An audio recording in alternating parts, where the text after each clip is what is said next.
Good morning, everyone.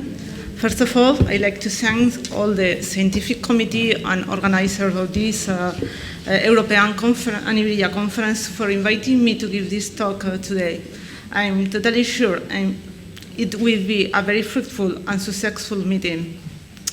Our department in the Fundación Jiménez Díaz Hospital is a reference lab for clinical genetics in Spain, mainly for ocular genetic diseases. For 3 decades, now it's correct. Sorry. I'm seeing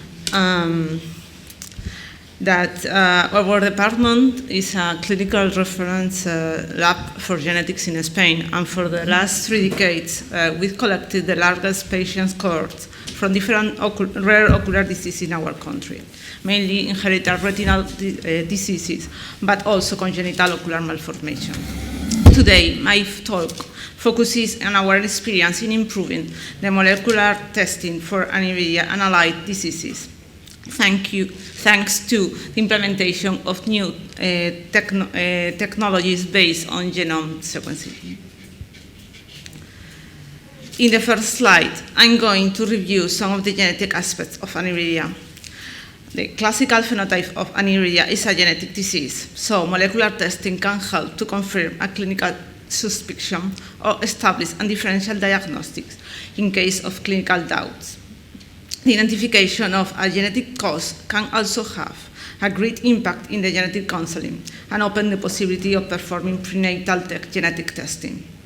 Depending on the type of mutation, it could help to establish prognosis, for instance, the risk of developing Wilms tumor in sporadic newborns or discarried. Aniridia is a rare disease that we estimated a prevalence in 1 in 80,000 individuals according to Orphanet reports.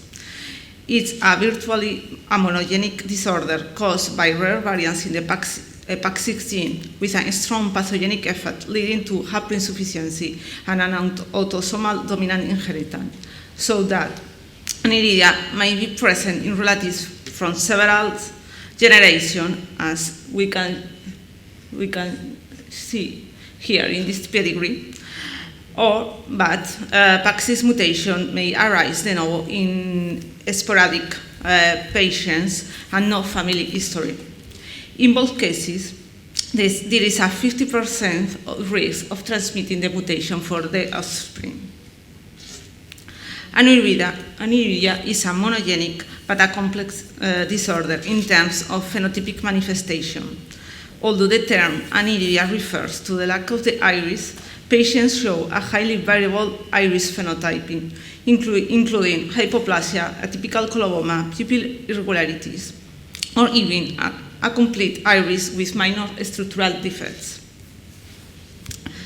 Aniridia is a panocular disease with complex and highly variable ocular presentation.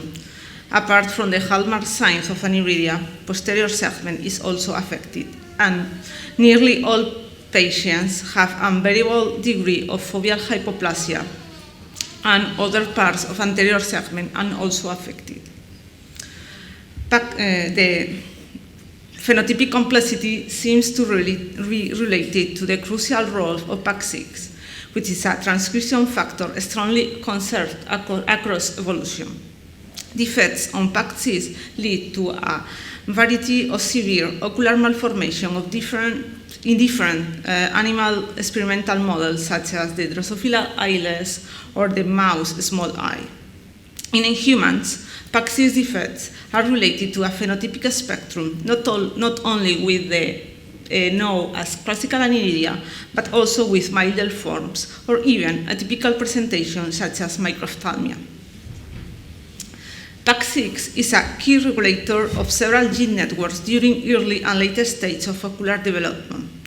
PAX6 is expressed very early in the optical vesicle, in the optic cup, and also in the lens vesicle, regulating different processes of specification, morphogenesis, and differentiation of the neural retinal and also the anterior segment.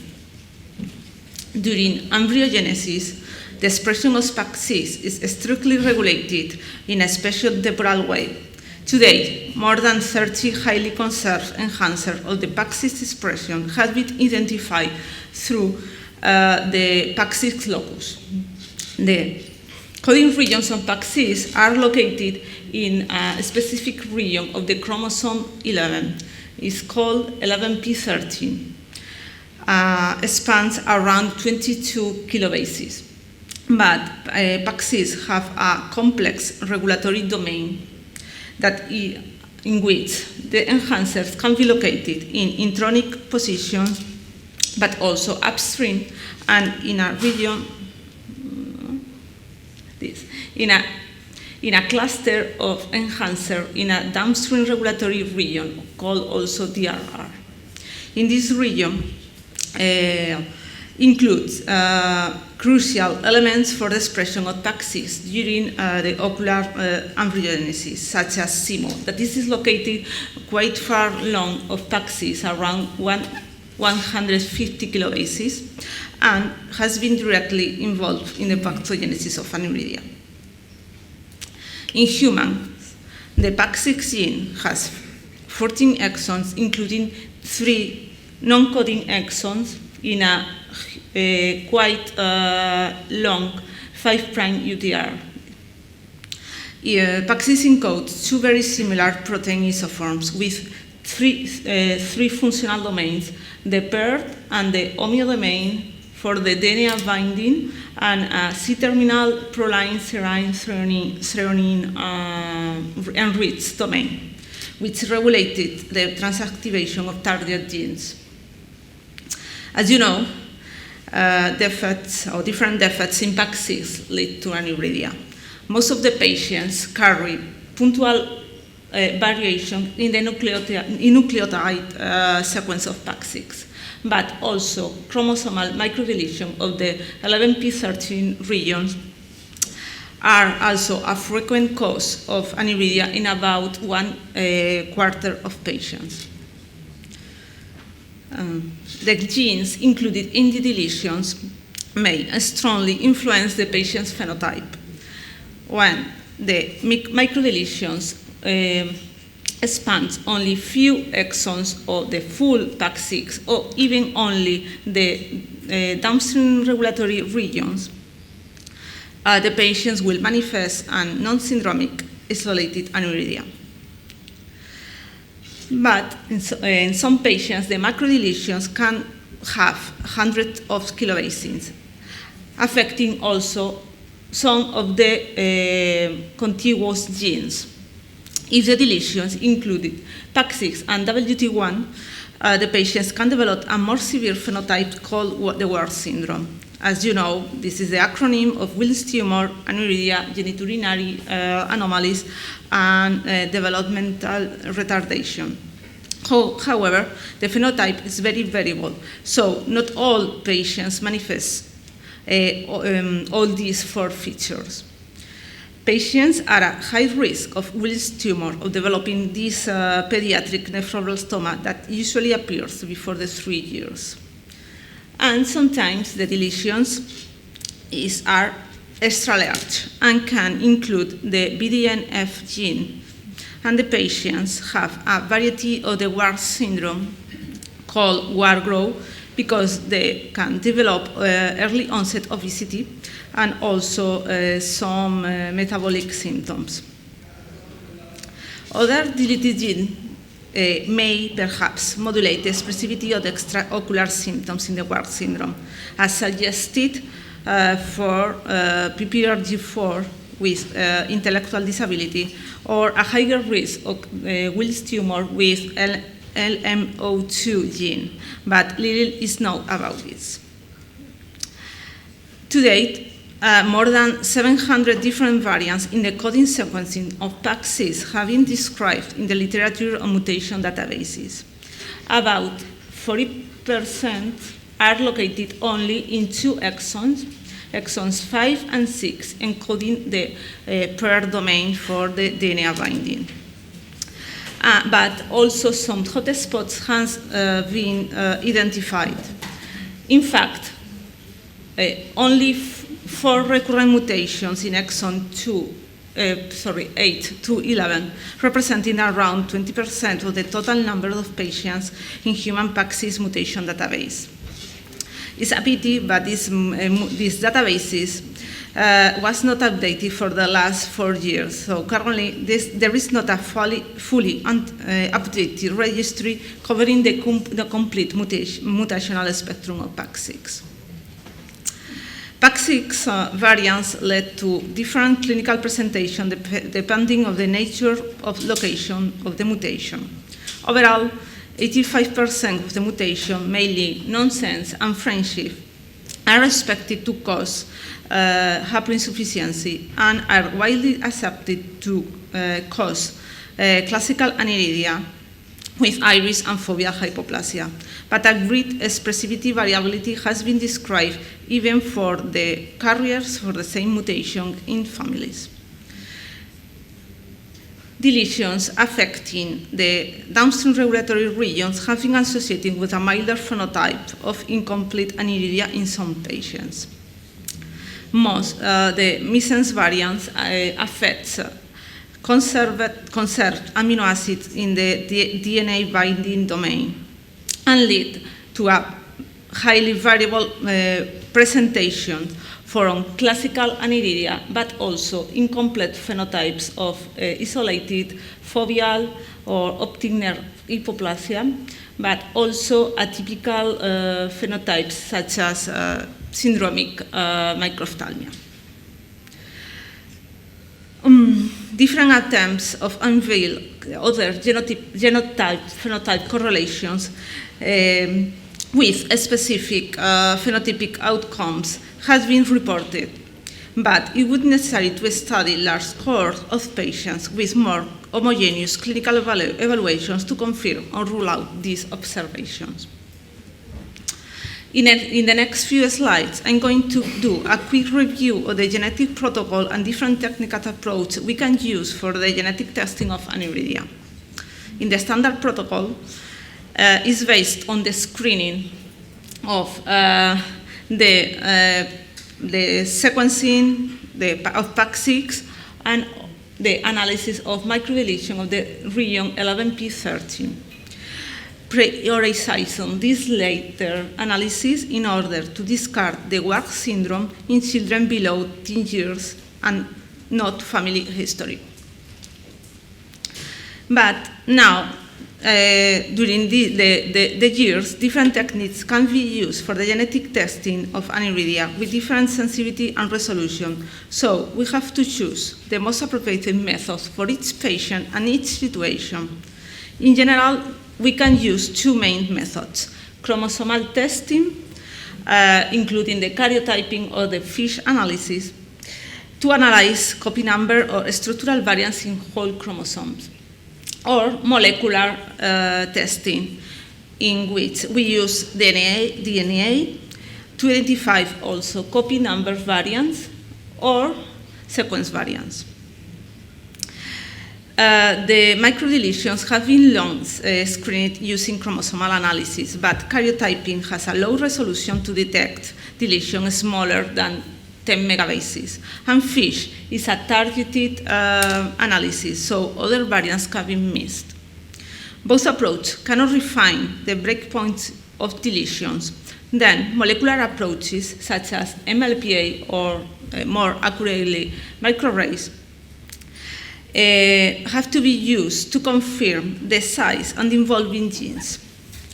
And then, for finish, in this screening, Sanger sequencing has been traditionally used to detect PAX coding variants. But what is the yield of this protocol? Before implementing the next generation sequencing in our lab, we use MLPA and Sanger sequencing in a cohort of about 80 probants with clinical suspicion of aniridia that were referred for routine testing. In our experience, this protocol was quite effective, with a diagnostic yield of nearly 80%.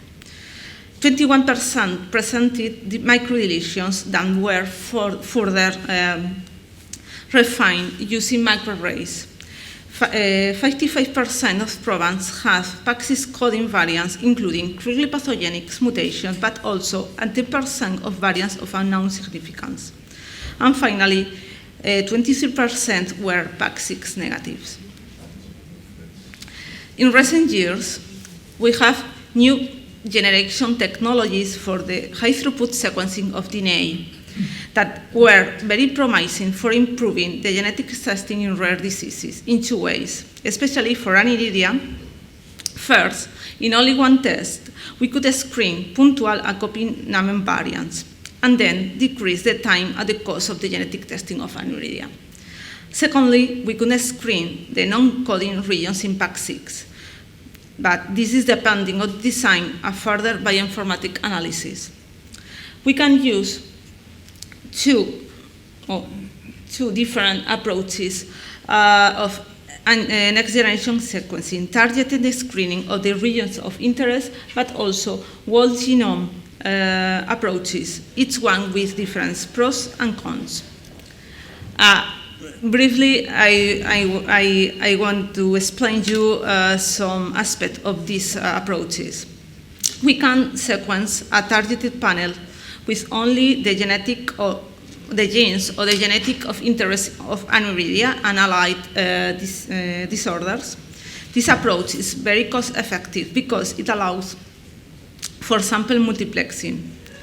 But we can also target the full exome, that is, the coding regions of around 20,000 genes in our genome. Exome sequencing is now quite cost-effective and has a good integration in a clinical setting, especially the commercial version of the clinical exomes, capturing only about 5,000 genes of clinical interest. One of the advantages of this method is that we can use multiple virtual gene panels for different technologies with only one test.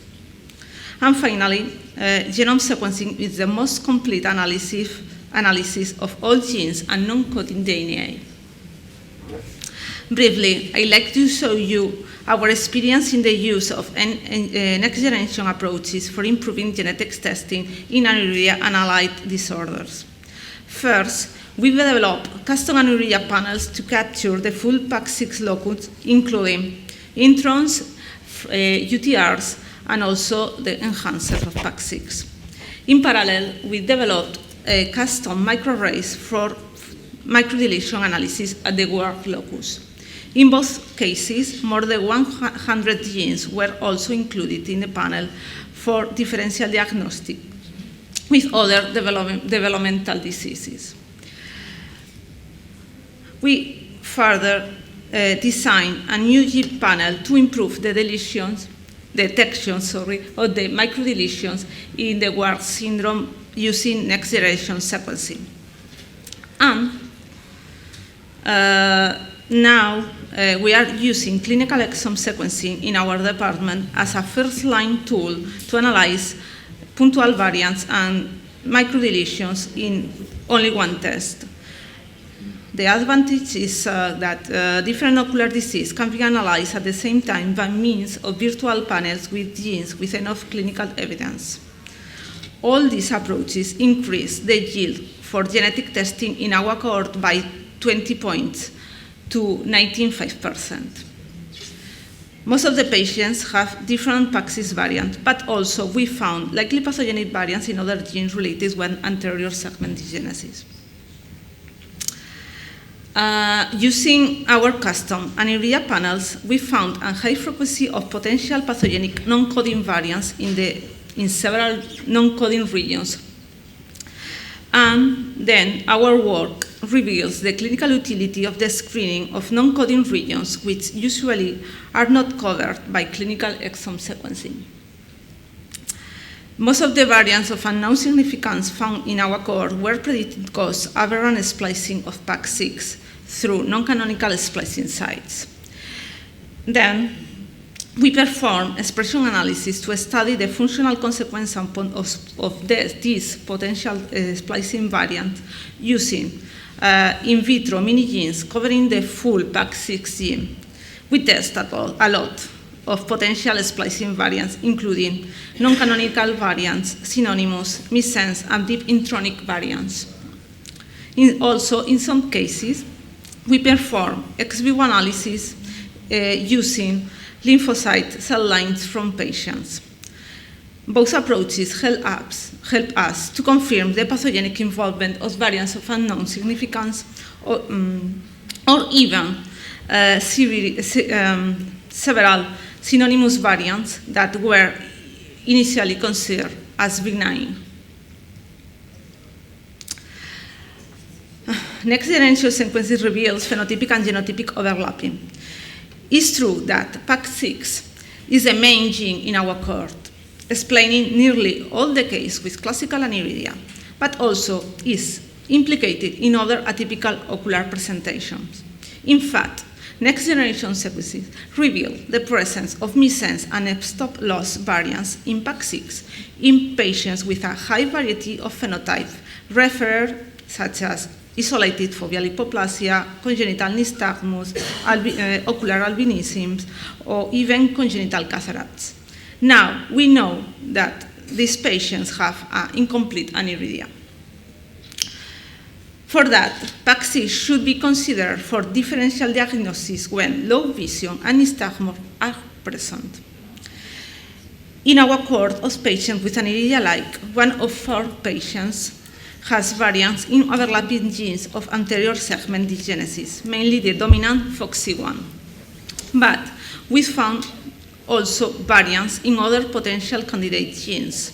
Some of them represented new phenotypic associations, such as CRIAA, that is a dominant gene for congenital cataracts that we involve in a complex panocular presentation of aniridia, or CPANDH, that is a recessive gene causing a variable anterior segment presentation that can be incorrectly diagnosed as a dominant aniridia.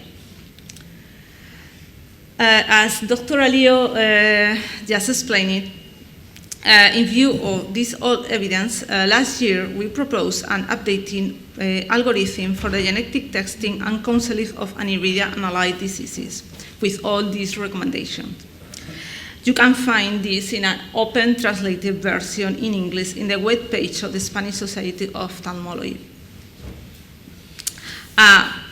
What is the next step in the molecular analysis of aniridia?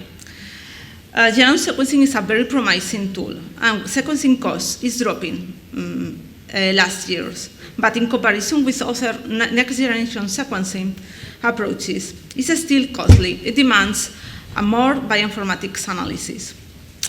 In view of the high diagnostic rates in the genetic testing in Aniridia, at least in our cohort, using most effective way using targeted next-generation sequencing, I propose the question if is it necessary to use at this moment genome sequencing in the molecular analysis of aniridia.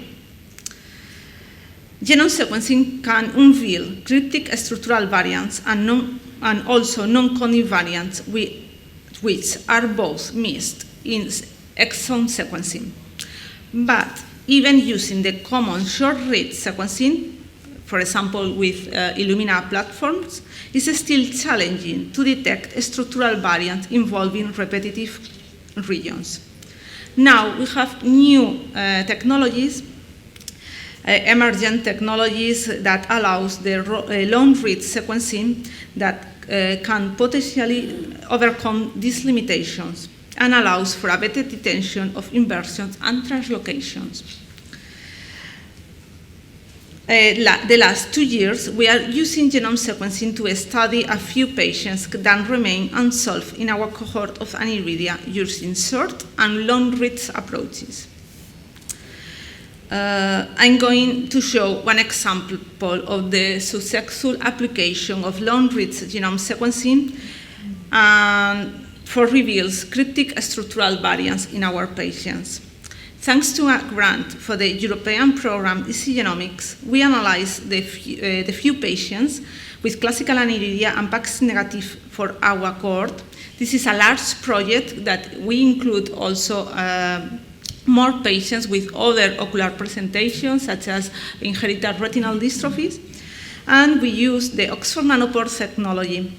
This approach, the protein, as you see in the video, the protein nanopores are able to sequence the DNA directly and at real time for obtaining very long fragments of DNA. In our case, with a median long read at 10 kilobases, that is substantial longer than with Illumina. We can obtain only 150 per base. In this slide, I show you the identification, a cryptic structural variant in a sporadic patient with aniridia and no defects in PAC6 after targeted next-generation sequencing and microarray screening. We detect a balanced paracentric inversion involving 5 megabases on the 11p13 locus. The proximal breakpoint is on the intron 7 of PAC6, in the middle of this intron, and then the gene is completely due to the flip of the segment of the DNA is completely broken, as we can validate it by RNA expression analysis and also by FISH. To finish my talk, I would like to remark other new aspects that could have a great impact on the genetic counseling of families. We confirmed last year, for the first time, the implication of mosaicism for explaining the recurrence of PAC6-related phenotypes in two siblings from healthy parents, and also to explain the difference in the phenotypic expression of aniridia in some families with aniridia or also other PAC6-related phenotypes. We would like to know how is the real implication of mosaicism in aniridia. Perhaps parental mosaicism in PAC6 will be an underestimated cause of de novo variants in sporadic aniridia, or perhaps somatic mosaicism will be a cause of some of the PAC6 negative cases or incomplete presentation of aniridia. With this aim, we are exploring the utility of the ultra-deep sequencing to detect mosaic variants at a very low frequency using a universal design for PAC6. We are now sequencing all the parental sample of de novo patients and also cases of incomplete aniridia in our cohort. So, if someone in the audience has a suspicion of mosaicism in PAC6, let me know for a possible collaboration. Okay. So to finish, take-home message for summarizing my talk. Genetic protocols based on next-generation sequencing improve diagnostic rates in aniridia. Non-coding variants in PAC6 can cause aniridia. 3. PAC6 and other genes with overlapping phenotypes can explain a typical presentation. 4. Functional modeling of variant of unknown significance help to solve cases. And mosaicism can explain some of the cases of phenotypic variability and family recurrence in PAC6-related phenotypes. To finish, I'd like to thank all the people that participate in this work, from the Fundación Jiménez Díaz, especially the clinical genetics leader for Dr. Carmen Ayuso, the ophthalmology department, the bioinformatics unit, and especially my group. Most part of this work forms part of the doctoral thesis of María Torilonte, Alejandra Damián, Alejandra Tamayo, and Carolina Ruiz. Also, I'd like to thank our collaborators and our sponsors, and especially all the patients with aniridia and and their relatives that participate in our work, and also the Spanish Association of Aniridia for her support in these years. This work wouldn't have been possible all of you. Thank you very much for your attention.